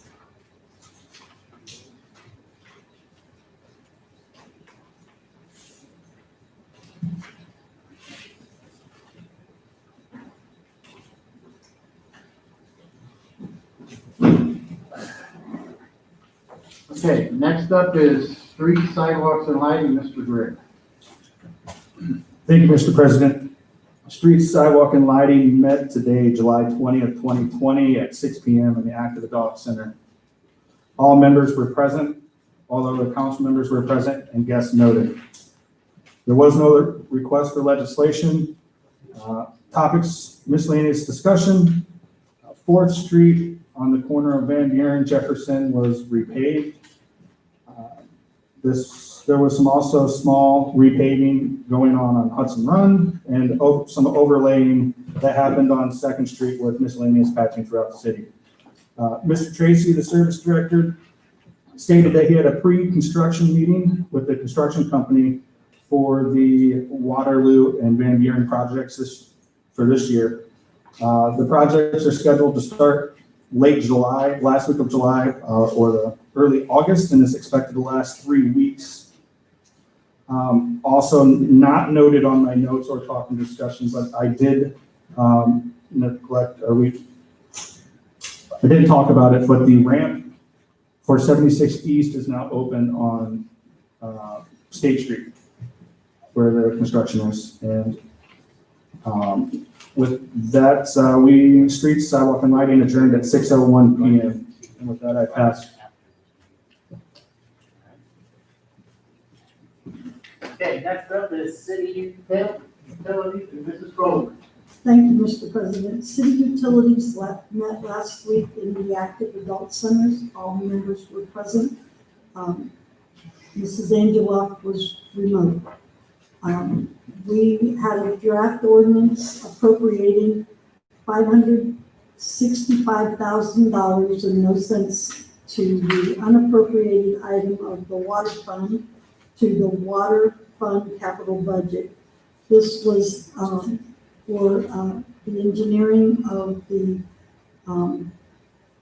route 261, for, Norton Water Lines, and they will be paying for this, and this was, referred to finance. That was all we had, and, with that, I pass. Thank you very much. Okay, public welfare and safety, Mrs. DeBevick. Thank you, Mr. President. Public Welfare and Safety met last Monday, July 13th, 2020, here in the Active Adult Center with all members of the committee present. We had a couple of pieces of legislation to call for. The first one was a letter from Chief Persley requesting legislation to appropriate $979.30 from the unappropriated item of the general fund to the fire department operating budget. The $979.30 is comprised of $810 donation from GBU Financial Life, $50.96 from a return of an item that was credited back to the city credit card, and $118.34 from miscellaneous fire department items turned in for scrap. And so that was. Attention all members, the referred to time is finance. now 7:40 and the pool will be closing in 5 minutes. The building will be closing in 20 minutes. Thank you. The second piece of legislation was a letter from Chief Morber requesting legislation to authorize the purchase of 2 new police cruisers from Ganley Ford. The funds for this were approved and allocated and are available in the 2020. So we will be voting on that. We had no miscellaneous discussion, and with that, public welfare and safety will pass. Thank you. Next up is rules, marketing, and development with Mr. Griffin. Thank you, Mr. President. Rules, Marketing, and Development met on July 13th in the Active Adult Center. All members present and other guests is noted. We have one piece of legislation to call for. Letter from Mr. Hunt requesting legislation to approve the FY 2020 CDBG Annual Action Plan Budget. We made a motion to call for this piece of legislation, and it was passed unanimously. Our second piece of legislation, that was it. We have a current legislation. We have proposed charter amendments. We have 5 ordinances that we're on the second, next week will be the second reading, I think. So there wasn't any miscellaneous discussion. Motion was made to adjourn, and we were adjourned at 6:21. Thank you. Next up, Mr. Jaber, Environmental Health and Social Services. Thank you, Mr. President. Environmental Health and Social Services met today, Active Adult Center, July 20th, 2020 at 6:02.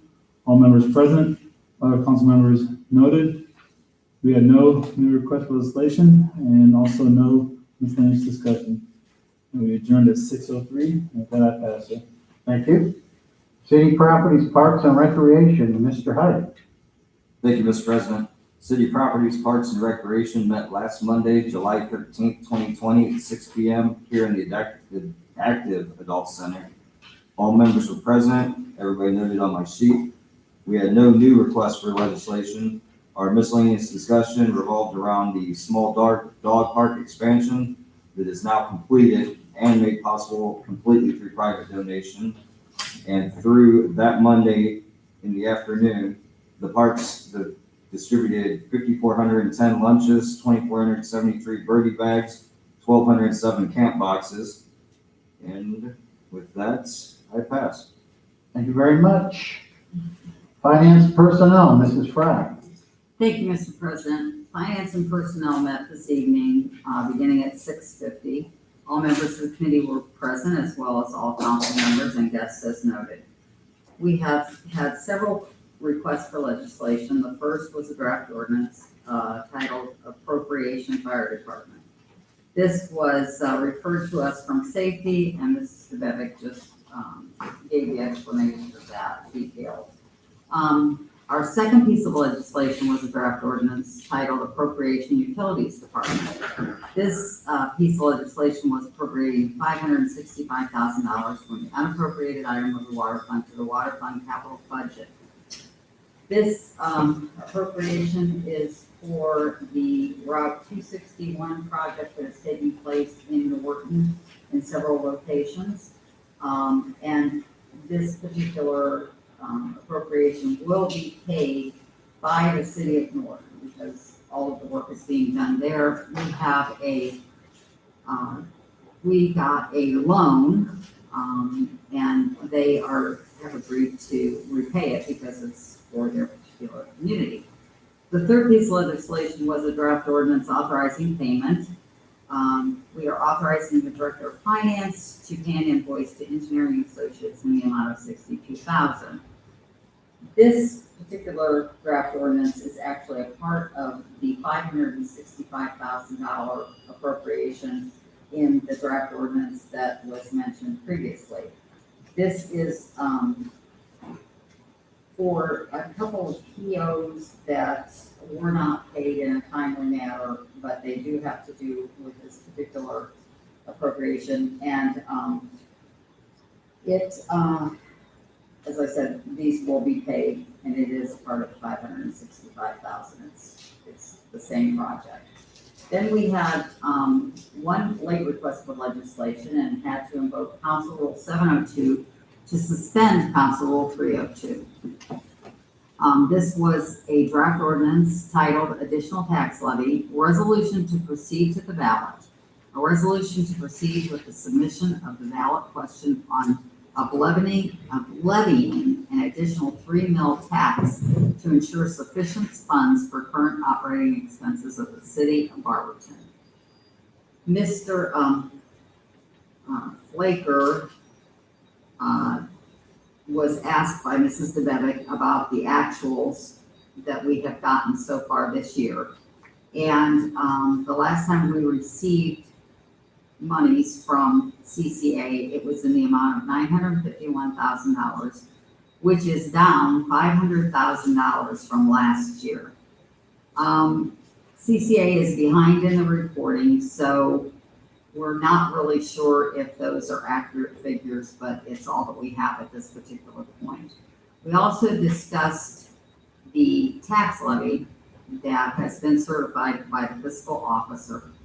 And we are passing legislation to get it on the ballot. We discussed how much it would cost for a $100,000 home, and that would be $105 additional each year, which breaks down to $8.75 per month. Mr. Heidig had done some research on Zillow and noted that the average value of a home in the city of Barberton is $86,000. That's the high and the low, and that is the average. And I believe he said that would be like $5, no, That would be $7 and $760 per month. So at any rate, if it does pass, after it gets on the ballot, we will have time to reach out to the citizenry and inform them about, why we need the levy and what the consequences would be if it does not pass. We didn't have any miscellaneous discussion, and we adjourned at 7:12 p.m. With that, I will pass. Okay, thank you. Okay, this meeting of the committee of the whole is adjourned at 6:49, but we are going to have, there's been some confusion tonight, we are going to have a public hearing on the CDBG budget. We had a group of people here that really weren't scheduled, and there was some confusion there. But we are going to have this public hearing, and we'll have it in 2 minutes.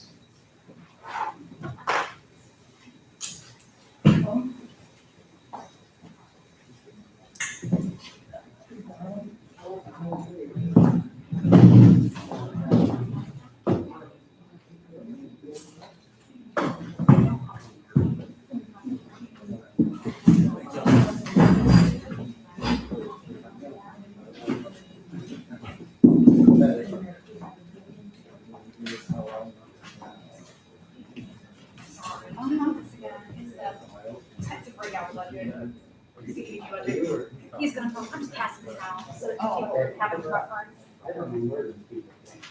I totally failed. Yes, that's correct. That's okay.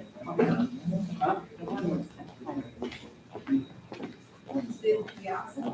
They said something, that's what happened. No. I think Yeah.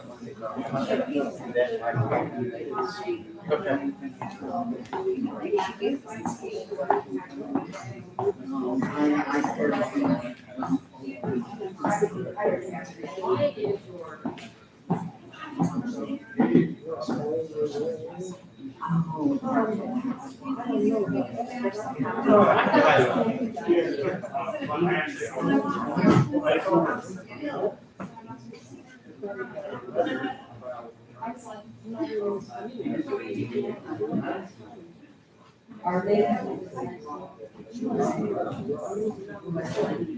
I have no idea, because this is, I think it's, private.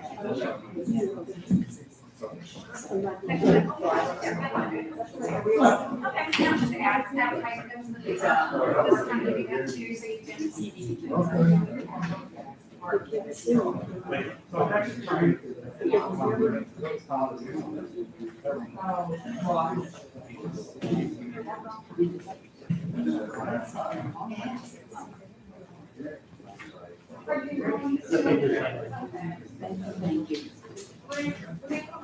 Yes. My minutes. It'll make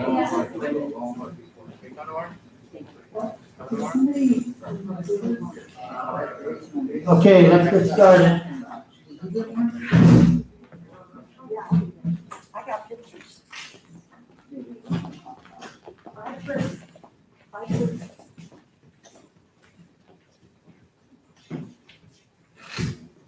Okay, the planning department has requested a public hearing to speak about the 2020 Community Development Block Grant Budget, which is the CDBG. Okay, I call this meeting to order. This is a public hearing of the Vardaman City Council. Today's Monday, June 20th, 2020. Clerk, could you please call the roll for the minutes? Mrs. D'Angelo. Here.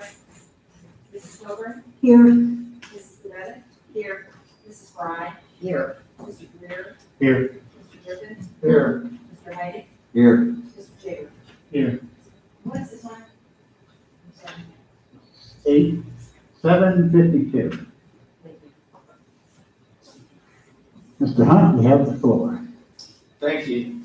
Everyone should have received, there's a legal notice detailing the community development block grant for fiscal year 2020.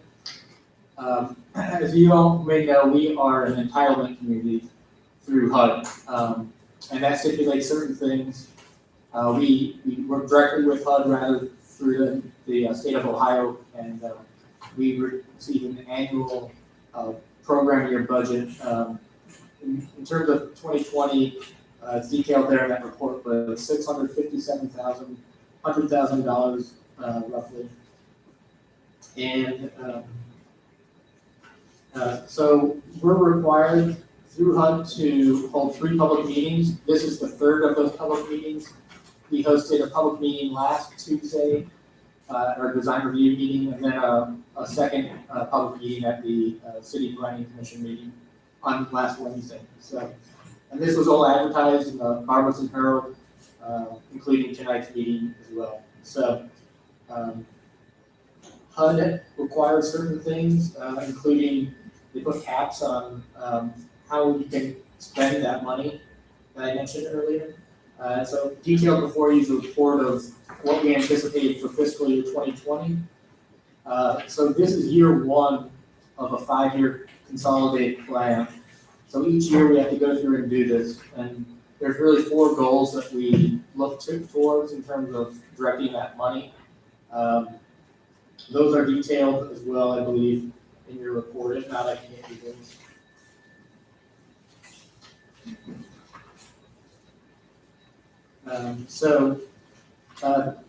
This money, what it really allows us to do, it allows us to do economic development, It allows for money for demolition, money for home improvement, building rehabs, facade improvements for downtown businesses, planning studies. But if you want to start out, I can kind of walk you through each of the proposed budget items for 2020. The first being administration of CDBG program. Planning staff were able, this is how we actually fund a lot of our staff and planning. 131,525 is the allocated dollar amount for 2020. There's a cap, 20% can be put towards administration in the budget. So that number cannot exceed the 20% threshold. The next item is public service programs budget. So this entails a variety of items. You see here fair housing, victims assistance program, mobile meals, the financial empowerment center, the 211 info line, and also homeless outreach and counseling. The minority capital improvement program. The homeless outreach and counseling, that's a new, it's been brought to our attention that there was some concern about the homeless population here in Barberton. That's a new line item in this year's budget. So that, all those total roughly $58,000. And I'll just continue on if there's questions. You can go over those at that. The housing rehab budget, this is really made up of 3 components and totals $43,000. So $3,000 goes to lead abatement, $10,000 goes to hot water tank, a matching grant program that we have, and then $30,000 goes to owner-occupied rehab. We don't do rental rehab, it's just strictly owner-occupied. Again, this is largely to benefit low to moderate income households within the community of Barberton. That's what this money is allocated towards. Capital infrastructure improvement budget, that's $126,000 roughly. 86,000 of that goes to sidewalk replacement. That number's up a little bit from last year. I guess there's 86 that goes. I'll have to talk to Melissa here.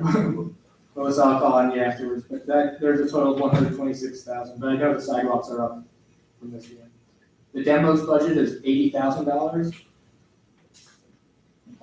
Economic development budget is $69,000. 46 of that is just the regular budget. 23,000 is the facade improvements in the downtown. Then the code enforcement budget is 149,000 for the total of 657. And then you'll see below the program income that's anticipated through revolving loan fund is 20,000. We give 10,000 to BCDC and another 10,000 to NDS. And then you have a carryover amount from previous years. This is not just from last year, but from all years before, of roughly 134,000. So that covers it all. If you have questions, I'm here to answer those.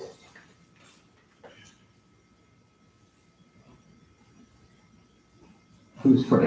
Mr. Greer, go ahead. Attention all members, the time is 7:55 and the building will be closing in 5 minutes. Please grab up all of your belongings and head towards the door. The Y will reopen tomorrow at 6 a.m. Thank you and have a wonderful night. Thank you, Mr. Hunt. I'm happy to see that we're addressing the homeless here. And my question is, what are our plans to address homelessness 211 in the mobile mills using the budgeted funding that's here? Do we have any specific plans to address homelessness if it's on here? Do you want me to speak to that, Trevor? That'd be great, yeah, thank you. Okay. So with the homeless outreach program, they have people that will go out to these homeless camps and talk one-on-one with them and try to get to the root of what their issues are. Because if you just house someone who's homeless, they're gonna be back on the streets again. So you have to really get to the root of their issues. Is it drug related? Is it a mental disability? And this program will offer them counseling. It can offer them a way to get in the system, apply for, food stamps, social services and things like that. So it's really a way to elevate them and try to eventually get them back into permanent housing, so that they're mentally and physically able to do that again. As far as the 211, it's 211. It's also continuum of care. It's all lumped into that program. And Continuum of Care is an organization made up of several nonprofits and homeless shelters. And City of Barberton sits on that committee. And we, every month, we discuss the best outreach for those homeless people and how the homeless shelters are addressing their issues. So we do contribute to that, but that's coming by Summit County. Mobile meals, there's really nothing directly. I don't think they'll go to the homeless camps. So that's going to be a little more difficult to use mobile meals.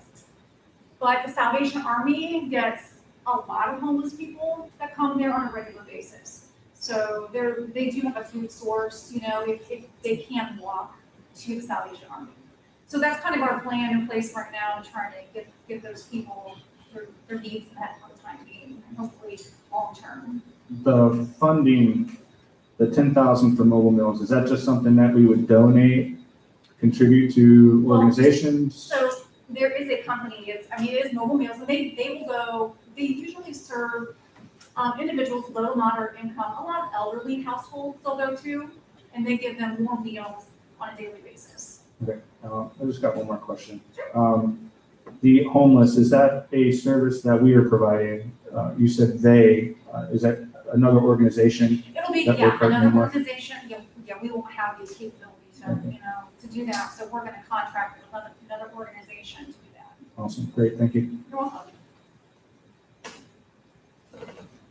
Mrs. Babbitt? Thank you, Mr. President. So I'm gonna piggyback off of what Mr. Greer asked, because my question was similar regarding the homeless outreach and counseling. So do we have someone, do we have someone to provide this at this point? We do, we don't have a contract signed yet, we're in the process of getting that all taken care of.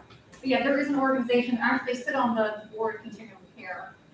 So they do currently come to Barberton, but in order for them to really expand their outreach, they need more funding to do so. And I feel, well, based on the information we've received, we feel that our community could really use that extra funding to help the homeless.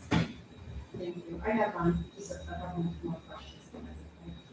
Financial Empowerment Center, I'm not familiar with that. That's run by United Way. And currently they have 2 satellite locations. One is in the Salvation Army, the other one is YMCA. They asked all about some of the YMCA. What's that? Financial Empowerment Center. They must be in the YMCA. They're here under this roof somewhere. So what they do, they deal with clients who need education, with budgeting, with buying their first home. It's a way to help them become financially successful. It just gives them all the tools that they need. Okay, that was a new one that I had. It's a very good program too. They do it in Akron as well, and it's pretty successful. I just noticed a few new allocations on here, so I'm not familiar with them, so I Yeah. can behind them and asking. Thank you.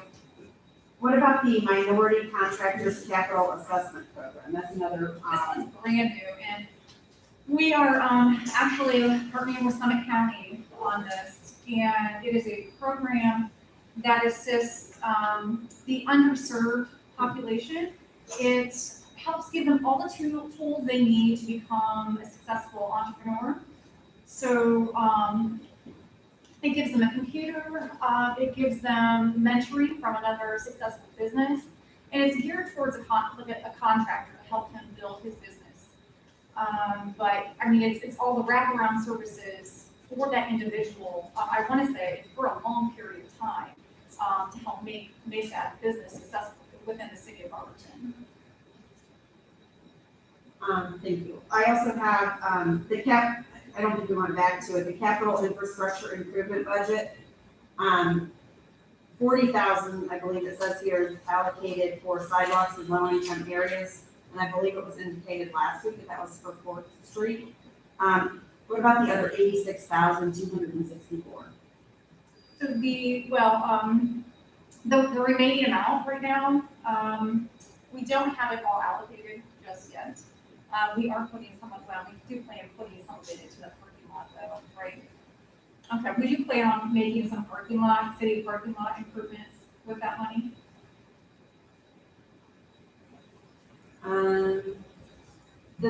Under economic development budget, the facade improvements program for 23,000. When I first got on council, those facade improvement for the businesses downtown, I believe they went through the DCDC. Are those, who's going to allocate and give that? We administer that internally. We administer We that, do, okay. yeah, we have, over the last couple of years. And we don't have a lot of them. We might get 1 or 2 a year, so it's manageable. And then, is this the same, I missed if Mr. Hunt mentioned, if this is the same allocation that we had last year? For the 2020 allocation, is this the same? No, We're up about 20,000, right? Yeah. We had a slight increase.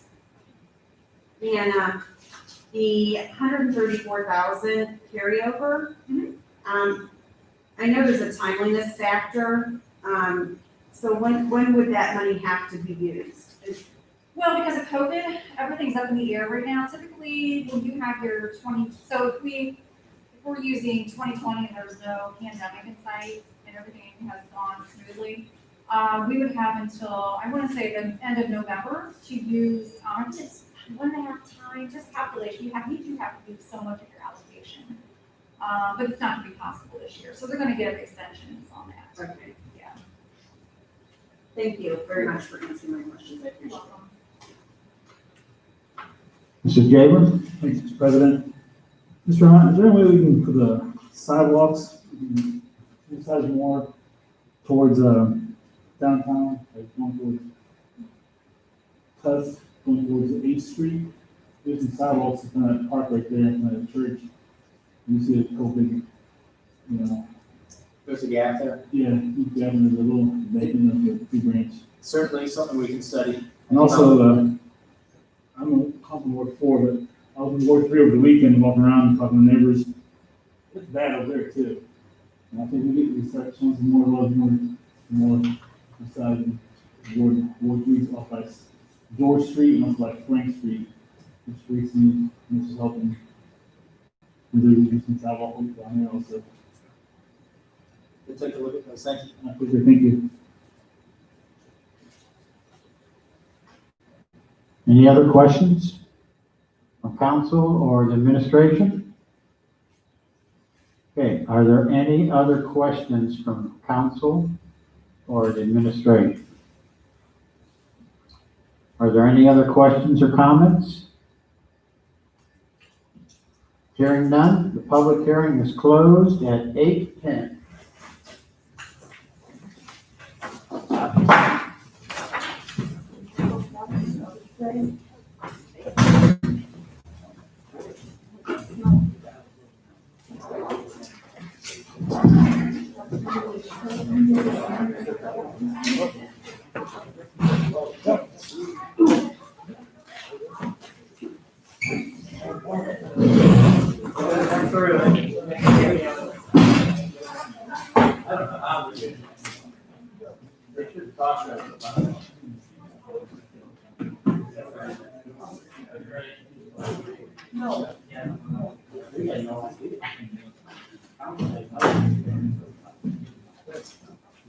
Yeah,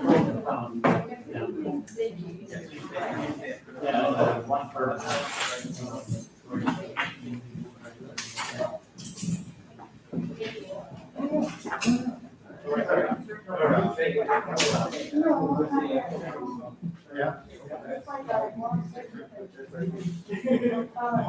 Oh, you did? Oh, okay.